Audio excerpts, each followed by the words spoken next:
नमस्कार दोस्तों। विद्या संबल योजना के बारे में आपके जो कमेंट्स आए उनके आधार पर कुछ 8-10 जो इंक्वायरी मान लो या फिर आपके सवाल मान लो, तो उस पर हम चर्चा करेंगे। जैसे भाई फॉर्म भरें या फिर तैयारी करें, एक ये भी कन्फ्यूज़न है विद्यार्थियों के लिए कि भाई हमें इसमें आवेदन करना चाहिए कि नहीं करना चाहिए। उसके अलावा खाली पद को लेकर है, शपथ पत्र, चरित्र प्रमाण पत्र, अदर स्टेट वाले हैं, रीट पात्रता को लेकर आरक्षण है, विषयवार योग्यता, एप ईयर वाले जो है या सेकंड ईयर में जो भी चल रहा है बीएड वगैरह, वो एक से अधिक स्कूल के लिए अप्लाई और एडिशनल, इन बिंदुओं पर हम चर्चा करने वाले हैं। तो पहला जो अहम बिंदु है कि भाई फॉर्म भरें इसका या फिर तैयारी करें। तो देखो इसमें दोस्तों 2-3 बातें हैं कि वैसे तो आपको पता है कि जब ऑप्शन दो या दो से अधिक ऑप्शन हो तो एक द्वंद्व पैदा होता ही है कि करें कि नहीं करें। अब आपके सामने एक तरफ तो आपके सेकंड ग्रेड एग्ज़ाम है 50 दिन बाद, फिर 3 महीने बाद में आपके फरवरी में रीट वाला एग्ज़ाम है जहाँ पर आप स्थायी गवर्नमेंट जॉब लग सकते हैं। दूसरी तरफ आपके सामने एक गेस्ट फैकल्टी वाली जॉब है जहाँ अच्छा वेतन है। बनिस्पत तुलनात्मक रूप से हम देखें कि अन्य प्राइवेट स्कूल्स या अन्य जॉब की अगर हम तुलना करें तो यहाँ पे एक पर आवर के हिसाब से अच्छा पैकेज है। परंतु इस नौकरी की हम बात करें तो ये स्थायी नहीं है। इसमें साफ साफ लिखा हुआ है कि अगर वहाँ कोई स्थायी कर्मचारी आ जाता है तो आपको वहाँ से हटा दिया जाएगा। तो अब सवाल आपके पैदा होता है कि भाई करें कि नहीं करें, फॉर्म भरें कि नहीं भरें। तो इस पर हम पूरी चर्चा करेंगे 2-4-5 मिनट, आप ध्यान दें इसमें कि 2-3 स्थितियाँ इसमें बनती है। कि पहली बात कि अभी जैसे नवंबर है, 19 नवंबर तक इसमें ज्वाइनिंग का है, तो दिसंबर, जनवरी, फरवरी, मार्च, अप्रैल, मई, यानी 6 महीने के लगभग आपकी सर्विस है ये। 6 महीने आप मान के चलो कि आप कर लोगे। अगले सत्र का अगले सत्र में देखा जाए और आप तैयारी अच्छी कर रहे हैं तो आप गवर्नमेंट जॉब लगोगे। तो अब उसमें 6 महीने के दौरान आपकी 6 महीने तो सिक्योर है क्या, ये एक सवाल उठ रहा है। तो पूरी संभावना है कि सिक्योर है। कैसे हैं कि अब ट्रांसफ़र लगभग हो चुके हैं, तो नई लिस्ट या नए ट्रांसफ़र की संभावना कमी है अगले मई जून से पहले। दूसरी बात, नई भर्ती भी ऐसी कोई है नहीं। सेकंड ग्रेड और शिक्षक भर्ती तो भी होनी है और फर्स्ट ग्रेड हो चुकी है, फिर भी उसमें भी टाइम लगेगा, रिजल्ट आएगा, ज्वाइनिंग होगी, काउंसलिंग वगैरह होगी। तो आप लगभग मई तक तो नौकरी कर ही लेंगे, ऐसी संभावना है। अब दूसरी बात कि फिर ये आपको मान लो, पहली बात तो ये है कि मिलेगी कि नहीं मिलेगी, ये भी तो है ना, क्योंकि मेरिट बनेगी। मान लो 10 लोग आए और आप फर्स्ट नंबर पे आते हैं या फर्स्ट वाला ज्वाइन नहीं करे, आप सेकंड पे हो, तब आपका नंबर आएगा। सेकंड वाला नहीं करे, थर्ड पे हो, वो तो आपको पता ही है 75 और 25 वाला है। तो स्थिति ये आती है कि फॉर्म भरने के लिए आप अपनी स्थिति का मूल्यांकन करें पहले कि आपके चल क्या रहा है, पढ़ाई कैसी चल रही है। अब पढ़ाई ऐसे ही ठीक ठाक चल रही है, कोई ज़्यादा मूड नहीं है, काम चलाओ चल रही है कि आप ज्वाइन करो तो भी फ़र्क नहीं पड़े, नहीं करो तो भी फ़र्क नहीं पड़े, तो आपको भर ही देना चाहिए, उसमें कुछ सोचना नहीं है। सोचना उन विद्यार्थियों को है कि जिनकी पढ़ाई अभी अच्छी चल रही है। मान लो आपने लाइब्रेरी ज्वाइन कर रखी है, कोई कोचिंग ज्वाइन कर रखी है, कहीं रूम लेकर रह रहे हो या फिर किसी सिटी वगैरह में आप रह रहे हो, कहीं टेस्ट सीरीज ज्वाइन कर रखी है, तो उस स्थिति में सोचना पड़ता है कि ये सब जो अभी रूटीन चल रहा है बहुत शानदार, आपका मान लो एक ज़बरदस्त धारा पर आपकी पढ़ाई चल रही है, उसको आप सोच रहे हैं कि वो अगर कहीं डिस्टर्ब ना हो जाए, बाधित ना हो जाए, तो वहाँ तो हो सकती है दोस्तों। जैसे अभी आपका एक रूटीन बना हुआ है शानदार और बहुत बढ़िया चल रहा है आपका, फिर आपका अचानक वहाँ रूटीन चेंज होगा, स्कूल जाना, फिर वहाँ अब ये भी विद्यार्थियों के दिमाग में आता है कि भाई जैसे मान लो 3 कालांश आपको लेने हैं, तो आपने सोचा कि भी 3 900 और मान लो 30 दिन या 25 दिन मान लो आपने काम किया, तो कितने हो गए, लगभग 20-21 हज़ार रुपये अपने तो पूरे हो गए। तो ऐसा नहीं है दोस्तों, प्रैक्टिकल लाइफ में ऐसा संभव नहीं है कि आप सुबह गए 10 बजे कि मेरे तो बस फटाफट 3 पीरियड लिए और 12 बजे रवाना, ऐसा संभव नहीं है। क्यों? क्योंकि वहाँ और भी स्टाफ है। तो आपका मान लो एक कालांश आया, दूसरा, फिर एक आया 5वां, एक आया 7वां, ऐसा भी हो सकता है। तो आपको जो पीरियड लेने हैं, क्लास लेनी है, वो तो आपको लेनी है, उसमें कोई दो राय नहीं। उसके अलावा यहाँ पे कहा गया है कि और कोई काम, जैसे मान लो चुनाव संबंधी, बीएलओ संबंधी अन्य कोई जो जिम्मेदारी है वो आपको नहीं दी जाएगी। तो बाकी कालांश जो आपके बच रहे हैं, तो चूंकि उस समय दूसरे गुरुजन क्लास स्टेज लेते हैं या किसी दिन कोई नहीं आए हैं तो आपको व्यवस्था में लगा दें, वो अलग बात है। अब आपके तो हर कालांश के अनुसार पेमेंट बनेगा। तो बाकी समय में आप जैसे मान लो प्रिंसिपल महोदय, पीओ महोदय से कह सकते हैं कि भाई मेरे सामने एग्ज़ाम है 3 महीने बाद में, तो जो खाली समय है उसमें मैं पढ़ सकता हूँ क्या। अब वो भी स्कूल के वातावरण पर निर्भर है कि वहाँ संसाधन कितने हैं, अलग पढ़ने के लिए रूम है कि नहीं है, लाइब्रेरी है कि नहीं है, नहीं तो फिर मान लो कई बार तो कमरे ही कम पड़ते हैं, क्लासेज ही कम पड़ती है। तो वो सब चीज़ें प्रैक्टिकल आप जाओगे तभी चीज़ें सामने आएगी आपके कि कहाँ क्या क्या स्थिति बनती है। परंतु एक बेनिफिट के हिसाब से देखें तो आप बच्चों को अच्छा पढ़ाओगे तो आपकी खुद की भी तैयारी होगी। मान लो आप क्लास 11-12 में अपना सब्जेक्ट पढ़ा रहे हो, 9-10 में, या जिसमें भी जो सब्जेक्ट आप पढ़ा रहे हैं वो सब्जेक्ट आपका अच्छा कमांड हो जाएगा उसका, और पेमेंट भी मिलेगा।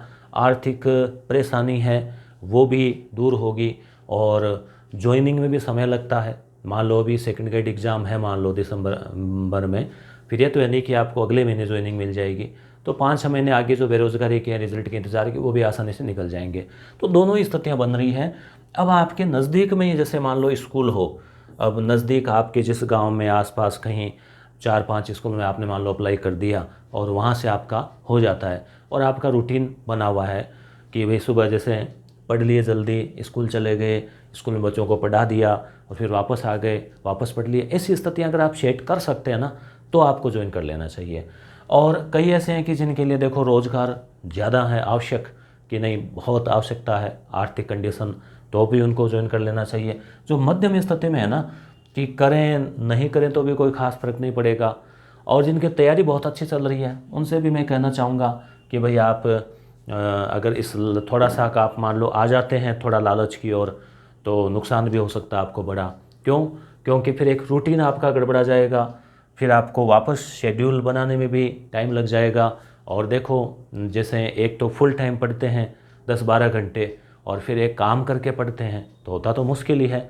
लॉन्ग टाइम अगर हो ना, जैसे मान लो साल भर से आपका रूटीन चल रहा है, और फिर एग्ज़ाम टाइम में तो लोग वैसे ही छुट्टी लेते हैं, कोई नौकरी करता है तो भी महीना भर तो वैसे ही छुट्टी लेता है 15-20 दिन एडजस्ट करके। तो अब देख लो स्थिति जो है ना इधर कुआं उधर खाई वाली है। तो बहुत ही सोच समझ कर आपको अपनी परिस्थितियाँ देखते हुए, अपने आसपास की चीज़ों को देखते हुए, अपने रूटीन को देखते हुए, अपने सेटलमेंट को देखते हुए आपको निर्णय लेना है।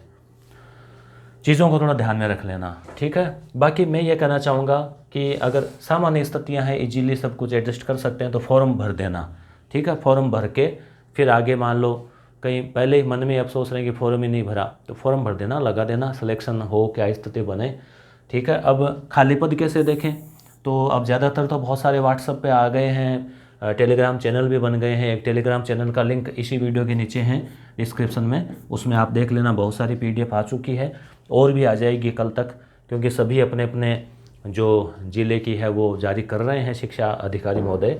अब है शपथ पत्र, तो शपथ पत्र आपको बनवाना है, उसमें नोटरी का कहीं नहीं लिखा हुआ, अभी आपको एक फॉर्मेट दिखाएंगे, सीधे आपके साइन करने हैं, फिर आप और देख लेना वो क्या मांगे, जहाँ तक मेरे ध्यान में आ रहा है।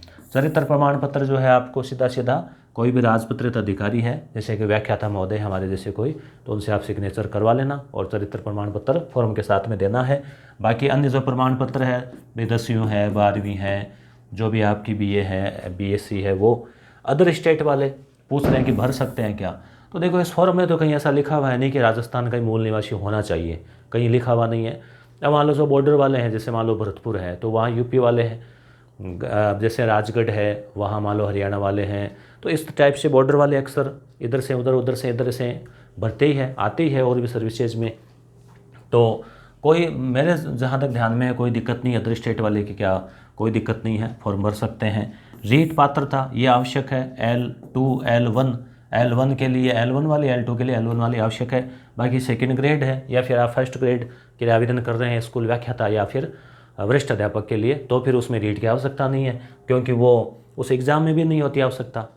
जैसा एग्ज़ाम के अंदर है ओरिजिनल RPSC में, वही नियम यहाँ पे है, ठीक है। आरक्षण का इसमें मुझे नहीं लग रहा कहीं पर भी कोई प्रावधान है, क्योंकि साफ साफ लिखा हुआ है कि 75% तो जो है आपके, अब मान लो आप L2 के लिए है तो फिर उस हिसाब से ग्रेजुएशन के और फिर BEd के MA के लिए आप दे रहे हैं, तो उस हिसाब से आपकी जो शैक्षणिक योग्यता है उसके 75%, वो भी अब 10वीं 12वीं सब मिला कर नहीं, केवल फाइनल का ही, जहाँ तक मेरे समझ में आ रहा है इस विज्ञप्ति में। तो फाइनल जो है मान लो BA फाइनल है उसके 75% और BEd के 25%।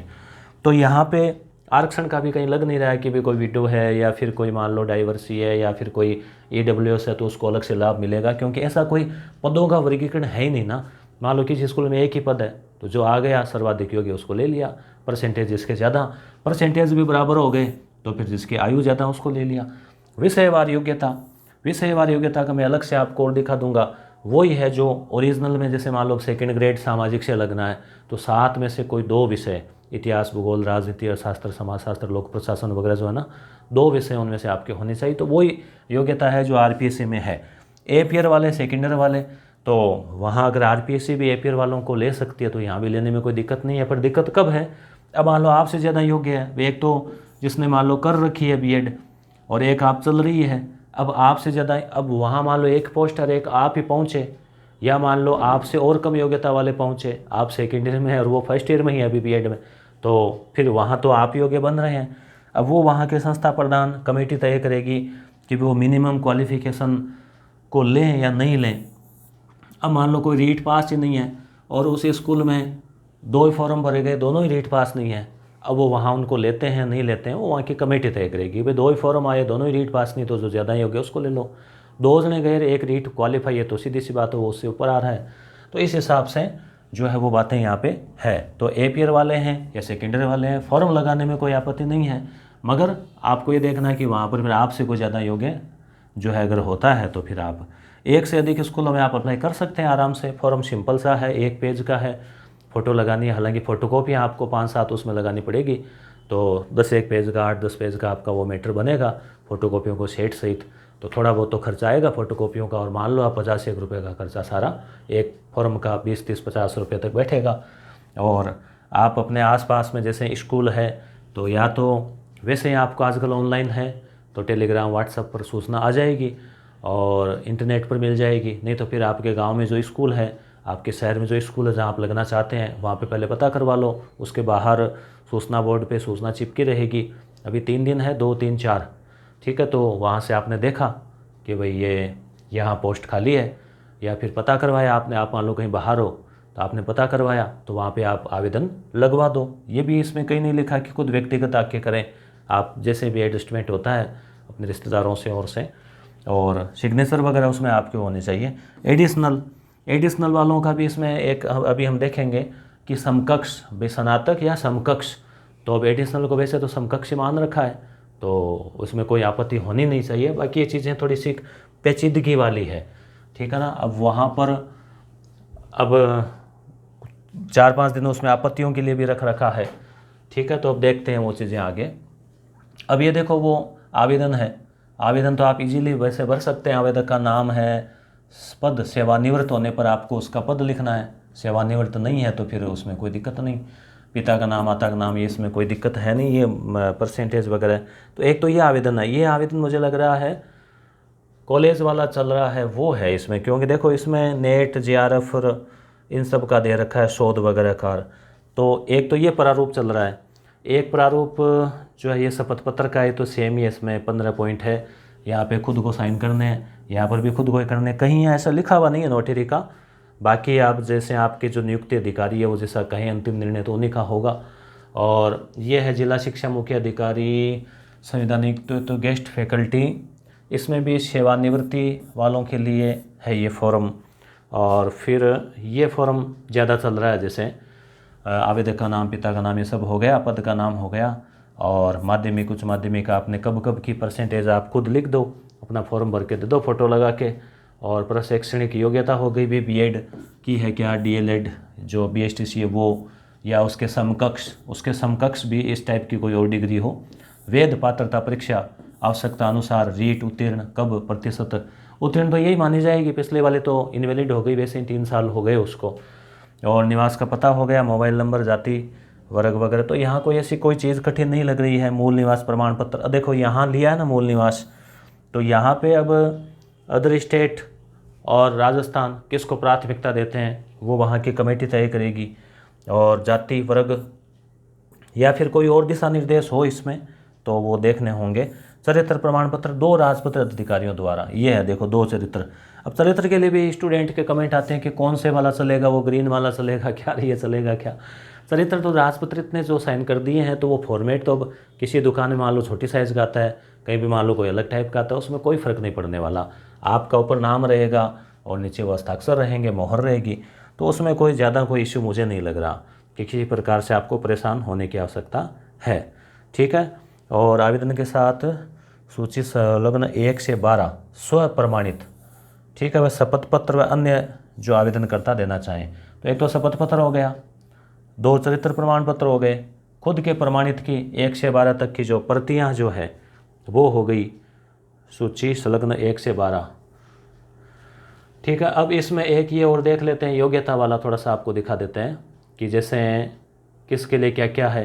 तो देखो जैसे अब जीव विज्ञान है, जीव विज्ञान के लिए प्राणी विज्ञान, वनस्पति विज्ञान, प्रौद्योगिकी में दे रखा है।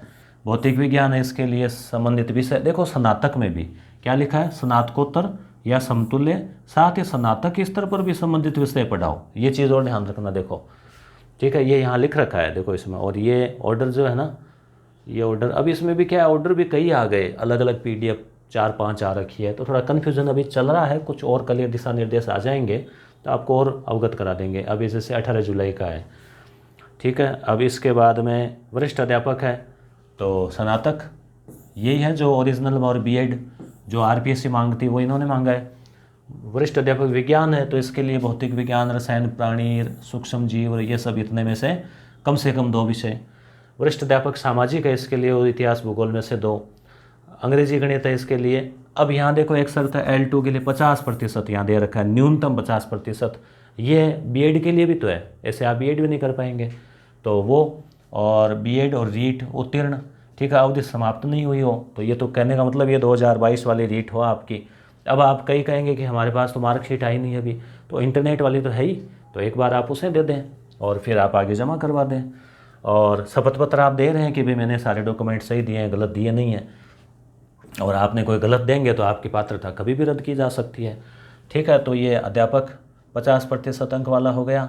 उसके बाद में शारीरिक शिक्षा, तो इसके लिए किसी मान्यता प्राप्त बोर्ड से सीनियर सेकेंडरी शारीरिक शिक्षा अध्यापक के लिए 12वीं और CPED या DPED या BPED, ठीक है, या ये लिखा हुआ है इसमें। प्रयोगशाला सहायक के लिए भौतिक विज्ञान, रसायन विज्ञान, जीव विज्ञान, सूक्ष्म जीव विज्ञान, जैव प्रौद्योगिकी, जैव रसायन विज्ञान, गणित में से कम 3 विषय वैकल्पिक विषयों के रूप में।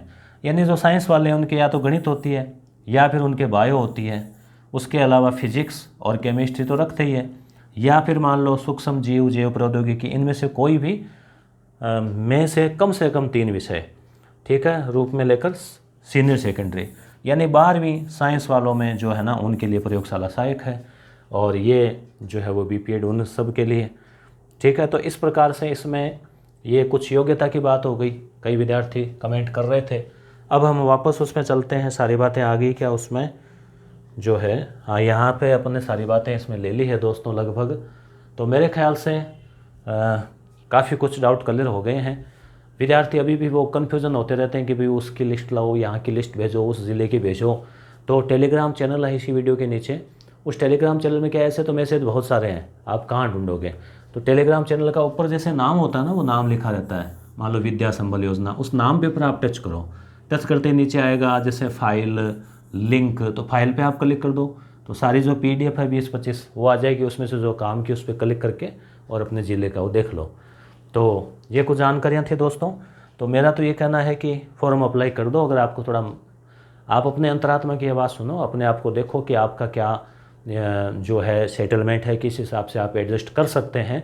और ज़्यादा सुपरमैन बनने का भी प्रयास मत करना, क्योंकि अब ज़्यादा दूर स्कूल हुई, अप डाउन हुआ, फिर सोचें कि ये भी कर लेंगे और वो भी कर लेंगे, इतना होता नहीं है। पढ़ाई करते हैं तो फिर थोड़ी थकान वकान भी हो जाती है। देखो तो काम अगर चल रहा है आपका तो फिर वो भी है, तो थोड़ा सा आपको स्वयं को जो है ना ये निर्णय व्यक्तिगत, क्योंकि सबकी व्यक्तिगत अलग अलग परिस्थितियाँ होती हैं, तो सारे लाभ हानियाँ और सब चीज़ें देखकर और निर्णय लेना आप। धन्यवाद। और कोई हो आपके विचार तो आप कमेंट कर देना, उस पर और देख लेंगे एक वीडियो, उस पर और कोई हम चर्चा कर लेंगे। धन्यवाद।